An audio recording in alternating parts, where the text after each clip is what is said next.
Shall we set an intention? Sure. What are you feeling? What would you like this to flow? I always love intentions because it guides the energy. Sure. What's your heart? Have be a nice conversation into exploring about how to, well, actually it's exploring on just sharing what we have learned. I think we're here and our intention can be let's help each other express what we have learned and what we think people can benefit from. I love it. All right. So, Mike, I have just recently gotten blessed to experience your flow training, and I have had an amazing benefits. And I've been doing it consistently for the last 6 days since you taught me. And I felt the results in my body after meditation. I have a strong meditative practice. I meditate every morning for half an hour. But after doing your flow training, in 5 minutes, I get to where I get to in like half an hour, if not more. And I'm finding that I don't need to sit in meditation for longer. This is incredible. So for anyone that is just hearing about this or come across you for the first time, what is flow training? So flow training is a combination of what I've learned through yoga, what I've learned through qigong, a lot of experience in exercise and experimenting with breath work and meditation. And it's a combination. I'm putting it all together to ultimately help somebody go deeper into presence, help somebody go deeper into like a meditative state. And like what you were mentioning, when we normally sit down and just meditate, if we're really good at meditating and if our bodies are very calm or if our mind is naturally already calm, then meditation would be effective because it helps us go deeper. But a lot of people's minds and their bodies are so agitated that when they're sitting down to meditate, they can't quite meditate yet. And so they're just kind of struggling to calm down. And so flow training, when I put it together and finding all these different movements, it was to help somebody be able to calm down their mind and body. So when they do enter meditation at the end of the practice, there's 4 parts. And at the end of part 4, when they go into meditation, they can ease right into it. Because, meditation is like one of the most simplest things. You just sit there and close your eyes and just do nothing.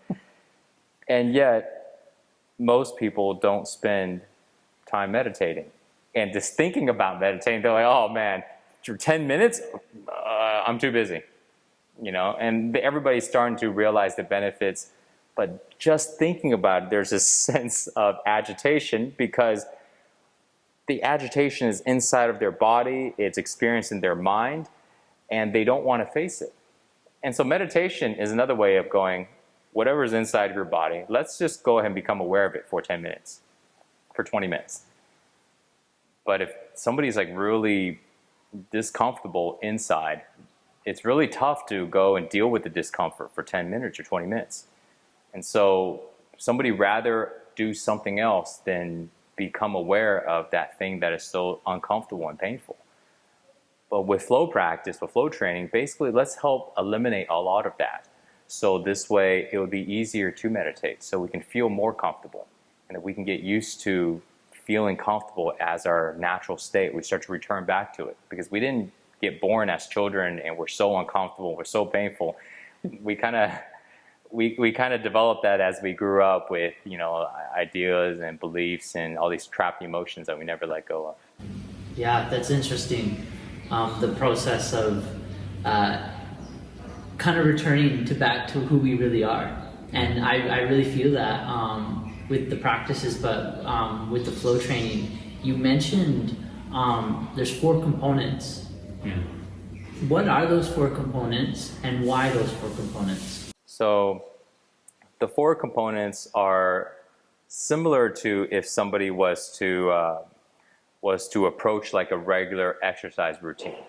Even though most people don't do exercise routine in this way, but proper exercise routine, for example, would be you warm up, you exercise, and then you cool down. Right? It kind of follows that idea. So with flow training, we have a similar approach, except we're not just warming up. Part one of the practice, there's 4 parts, right? And part one of the practice is for warming up, but it's also particularly to increase the circulation in the body and to be able to stimulate all of the body, open up meridians, and increase mobility. Kind of like get the body to be really, really loose. So the minimum we can say is it's warming up. But what it's also doing is it's helping us start to focus on letting go and start to get into a meditative state. In part 2, we focus on strength training. So on the aspect of building our body, we get stronger, we increase our endurance and work on our cardiovascular. In the aspect of releasing energy, we're able to let go of energy in a more healthier way. Because if we don't let go of energy and we have all this pent up energy, it still gets expressed in other ways. And if somebody has pent up frustrations, it would come out as anger at somebody or stress at somebody. And somebody may have not done anything that was really dramatic, but somebody was upset and it was just waiting to boil. So instead of doing that, we can exercise, do something that's good for our bodies, but then we can also release that energy.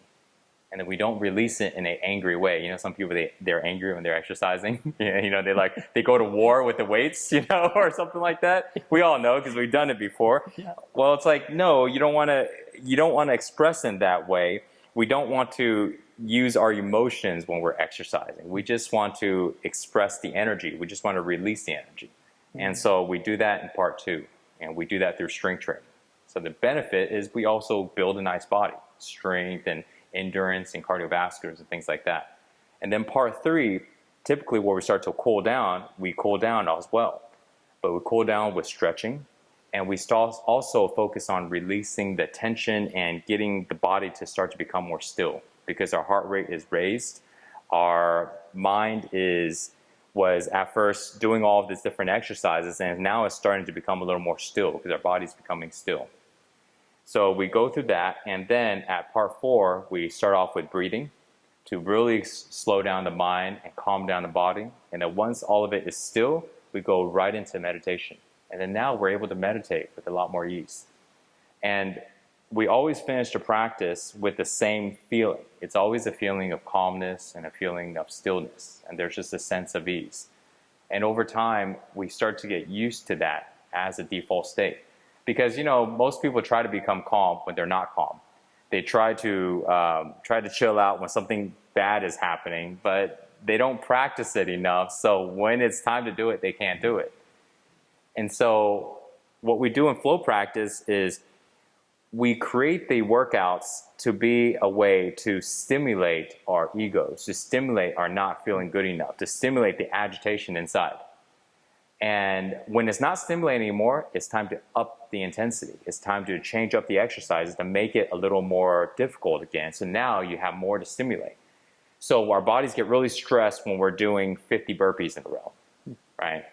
And then, so while the intensity is high in the body and we're feeling our cardiovascular, feeling our heart jumping out of our chest, at that point, we have the opportunity to relax. See, normal exercise, people are going, well, it's all about hitting the 50 burpees. But now when we do 50 burpees, we're doing it and we're focusing on being as calm as we can, tensing only what's needed. You know, so if we're doing a squat, we're trying to do a squat in the most effortless way. But if you hear a typical trainer or watch workout videos, they're like, tighten up your glutes, tighten up your back, tighten up your abs, stiff your shoulders, look forward, you know, become robotic when you're doing this squat. And it has different purposes. It's training our bodies to tense up so this way we can hold a lot of weight and we can stay safe when we're pushing all this weight. But when we're doing it in the opposite way. We're actually learning how to operate in our body in a relaxed way.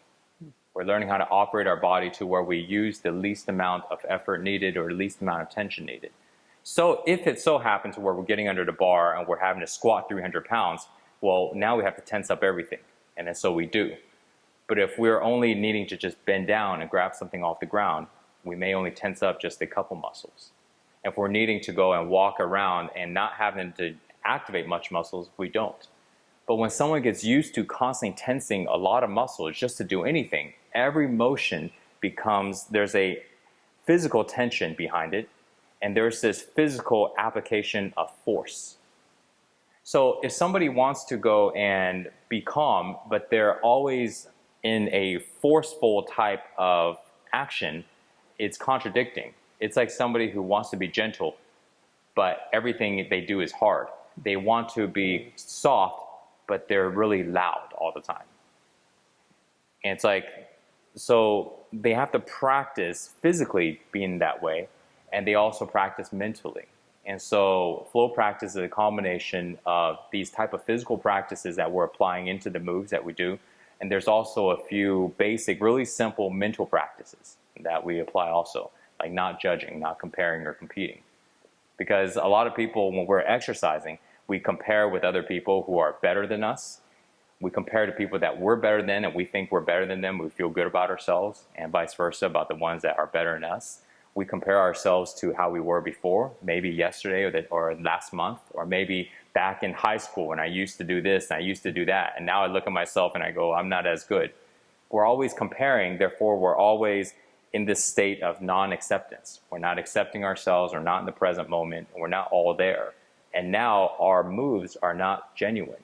They're not about just doing the practice and just being okay with it. It's always about accomplishing something else, other than just doing the practice right now and just doing it the best you can. If you're sick, do the practice and you're not going to do it as well. If you're really strong, do the practice and you'll do it better. If you're really sore, you may even skip a couple of the movements.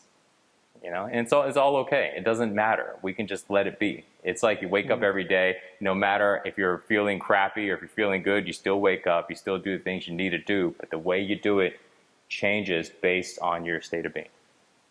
I love it. That's so cool.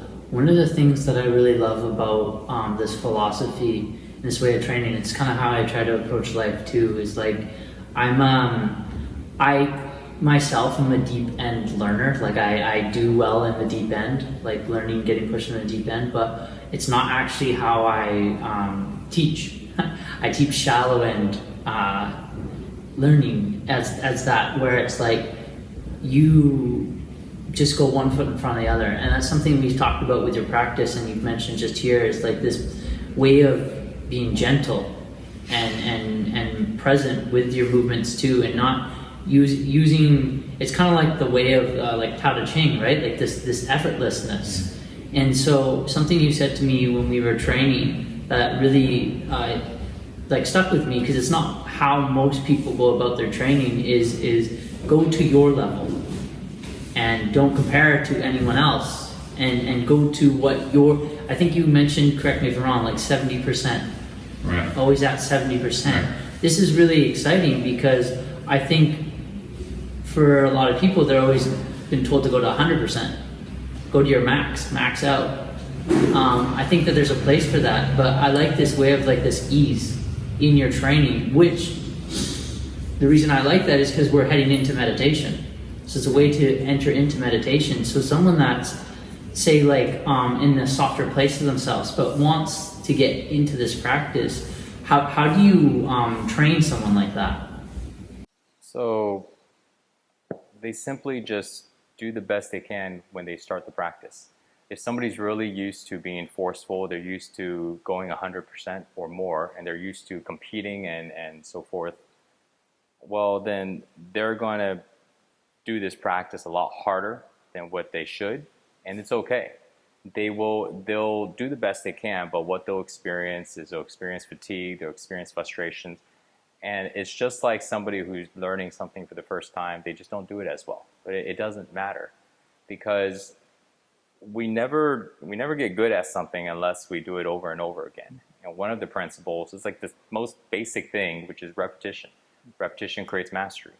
Such a simple thing, but yet most people don't actually understand what that really means. They don't actually apply it. Anybody that gets bothered by the fact that they're doing something for the first time, or they're doing something that they're not good at, they get bothered by the fact that they're not good at it, right? This is a very typical thing for any application. But if they just think about it and they go, well, A, have I done it very often? No, maybe it's my first time, or maybe this is my 5th time. So, but I haven't done it enough to be good at it. So therefore, there's no reason that I should be good at it if I haven't done it much. Mm-hmm. So if I'm not supposed to be good at it, then why am I frustrated at myself that I'm not good at it? Well, why am I frustrated that I've, messed up? It's so simple, right? It's like it's not. It doesn't take any intelligence to realize that really simple fact. But yet, so many people are upset at themselves, upset at their performance, whether it's exercise, whether it's work, whether it's anything else. And so these really basic principles that are how we can function to be more harmonious with ourselves and just with nature and everything around, to have more harmony. We remind ourselves of these principles every time when we're practicing. And whether we can get all 7 of them down, or if today we're just focusing on one, or maybe that one is the one that we focus on the most for the rest of the month. We really get it down. And maybe that one principle could be repetition. Repetition creates self-mastery. Repetition creates habit. So then what do? We focus on repetition. So we do the moves, the same ones, over and over and over and over until we get really, really good at it. And then we didn't practice anything else. So everything else, we just do it, whatever. But we got really good at that one. So what does that create? Is that creates now consistency. So I'm not doing everything better, and I really don't know how to do it all, but I know I've been doing it every day. And simply doing it every day, somebody gains wisdom. They don't just gain information of this is how you do it, and then we read about it, and then we hear and learn about it. They actually gain the experience of it. And that experience of it is really valuable. And that's how somebody actually learns. And so they can just practice that one. But for somebody who's starting off, they simply just do the best they can, and there's really nothing to it. Any fitness levels, if somebody who's a beginner, who's not fit, they can do it because the moves are simple. If somebody's like more advanced and they're an athlete, then all we do is take certain moves that they want to improve more on, we can make them more advanced. So somebody who's doing a push-up can now do an advanced version of a push-up. But even though they're an athlete and they're very athletic, maybe their mobility isn't very good. And so when they're doing part 1, there's a lot of mobility work, they're having a hard time. Versus somebody who's a beginner, but their bodies are really loose because they don't carry a lot of muscle. Maybe they have certain patterns that they're used to moving, and they can't break out those patterns. So that athlete now has to learn how to break out those patterns. Maybe the athlete's biggest challenge is just not comparing him or herself to everybody. And then the person who's not in shape doesn't really care because he doesn't care to compete. That's why he doesn't compete. So when he does his practice, that part becomes easy. So people can start at different fitness levels, and they all have different challenges. So there's no real advantage. It's so cool. You mentioned the word harmony, which is a path that I'm on, is the path of harmony. So I feel that with your training. There's a harmony to it. So you're mentioning about a beginner and advanced, and this is something that I've been observing in your practice, and I wondered how you added so many components. It's like you've covered the board, It's like you've got the athletes that need the mobility, like you just said, and then you've got the yoga people that are more so in the passive stretching and not in the strength as much component, and then you've added the breath work. How did you come across this evolution? Like, you really nailed a lot of even with the tapping, like coming down to where you were talking about how you tap and it's activating the cells in your skin. and then the tapping helps with the meridians in the body, right? And then the gut and all this. How did you put all this into one 60-minute training? So when I first started this journey, the practice was about 4 hours. It was about 4 hours long. It carried all the same components, but every one of them was longer. And when I started to learn, what really triggered it was I wanted to learn how to become more peaceful. I wanted to learn how to be less angry, less stressful. I started to learn about the idea that I was seeing myself as not being enough, not being worthy, not being good enough, and I didn't want to see myself as that anymore. I was like, what's the point if I see myself like that and I've already succeeded in enough success that I believed is good enough, you know? I didn't worry about financials anymore, and I had a decent amount of popularity. All the stuff that the typical American dream, being born in the US, it's like I've accomplished a level of that. But the way that I felt about myself was not any better than it was when I didn't accomplish that. It might have even been worse. It might have been worse because I was smoking more than usual. I didn't drink as much, but that didn't mean I wasn't as messed up with more substances. So I can't say that I'm doing better. On the outside, I've got more things, but on the inside, I'm not doing any better, you know? And I wanted to overcome that. So I started to learn. I started to research. And ultimately, I realized that one of the main components of our physical body is to learn how to let go of all of the accumulated emotion and traumas that we've stored. And on the side of the mind, it's really just to go ahead and be silent. That's the basic thing, just to be silent. And if we were to think, let's think in positive things. But if you weren't to think, let's just be silent. And that's like the basis. It's not just to learn how to think positive. Because if we're learn how to think positive, it's good, but we still can't stop thinking. And if we can't stop thinking, even if we're thinking positive, we still don't have peace. Our mind is still constantly active and there's not a sense of peace inside.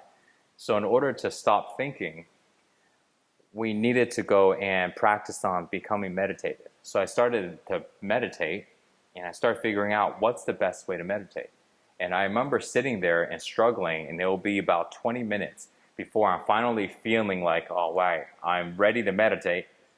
Time's up though. Mm-hmm. So I'm like, well, I need to meditate longer. Mm-hmm. so let me meditate for 30 minutes. And so I did. And it felt like eternity. But I was like, okay, but I'm only feeling like I'm in a meditative state for about 10 minutes or so. I need to meditate for 40 minutes. So I started meditating for 40 minutes. But I started becoming flabby. My body started becoming stiff. Meditation didn't make me more flexible. So I'm feeling calm, but I'm weak and I'm flabby. I'm weak, flabby, and I'm kind of stiff, but I'm calm. So I started to exercise again because I stopped everything so I can dive into meditation and just silence my mind and let all that go. But I realized I do like to be strong. You know, I do like to be strong. I do like to look a certain way. I do like to feel mobile. So I started incorporating exercising again to build more strength. I started stretching more. And then I also realized, well, the strength, also my cardio is not really good. So I need to go ahead and work on cardiovascular. And so I started to do one by one. And these 4 parts that are in flow training, I will do them separately. And that's how the practice ended up being about 4 hours every day. And I sold my company at the time. I had all the time in the world. I cut out my social life. So I wasn't hanging out with anybody. I'm just at home every day. I wake up and I go into 4 hours of practice. And then when I'm done practicing, I'm still practicing. I'm washing dishes and I'm focusing on being present. I'm walking around, I'm focusing on the sensation of my body. So I'm practicing every single day. And throughout this time, I knew that 4 hours, while it did work and I did feel good, but it wasn't going to be something I can do forever. And I know I can't expect anybody else to do it. Mm-hmm. And so slowly I started to look at the practice and I knew I needed to understand it deeper. What is it that I'm actually doing? So this way I condensed that 4-hour practice down. And so I started to dive in deeper. I started to see which moves am I doing out of every section that I can remove, you know, and how can I leverage it so I can get the most amount of benefits from it. It's not about perfection, because if you want to get really strong, do you know what you do? You focus on strength. If you want to get really good at flexibility, you focus on flexibility. But what happens if somebody wanted to get good at everything? Mm-hmm. All right, we look at the person right now that wants to get good at everything. You look at their schedules, it's like you got a lot of stuff going on. Yeah. So how do we do it for the normal person who's actually got a life outside of training, you know? So I looked and I started to stack different things together. And over time, I condensed it all the way down to 60 minutes, applying 7 principles that allow someone to know how to do the moves.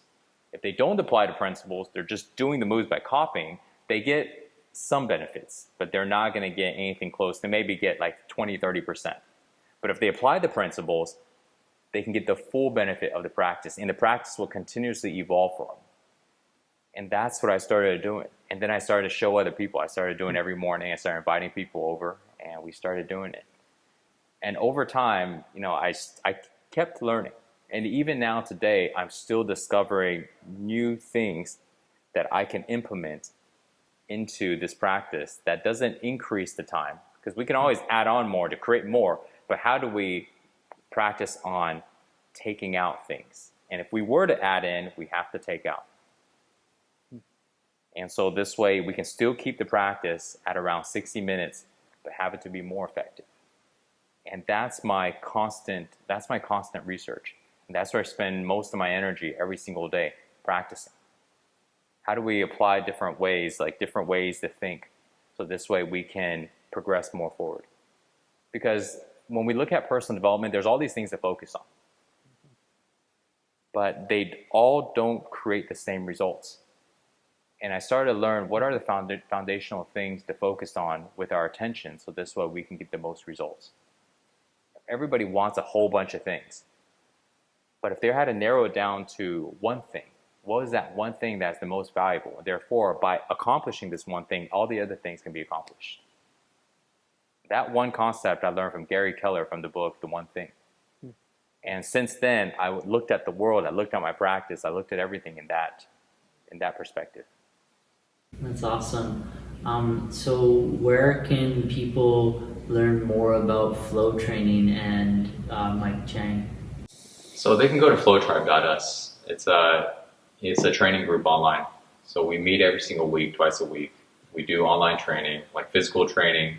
We have coaching discussions on like topics that we're talking about today, and a lot more. They can go to social media, find it there. They can follow my social media. And there's a site that I'm putting together. Maybe it'll be on, when this video goes out. It will be mikechang.us. So this way they can find information on it. That's awesome, man. I just want to acknowledge you and the work that you're doing and the heart space that you're sharing with the world. It's such a beautiful message, and I think I'm always inspired by men that are in their heart space. I mean, women too, anyone, but I just really admire men that are able to be in this centered place of themselves. And I think really it comes to, from my observation of you, is through the hardships, through the times that haven't been great, and seeking more, kind of going through what else. And I definitely witness in that in you, and I acknowledge you for that. And thank you for sharing this warmth with the world and being that light for so many others. So I really appreciate you taking the time to share your light in this moment. Thanks, Matthew. All right, brother. So until next time, is this how you end your training sessions? Thank you, brother. Appreciate it.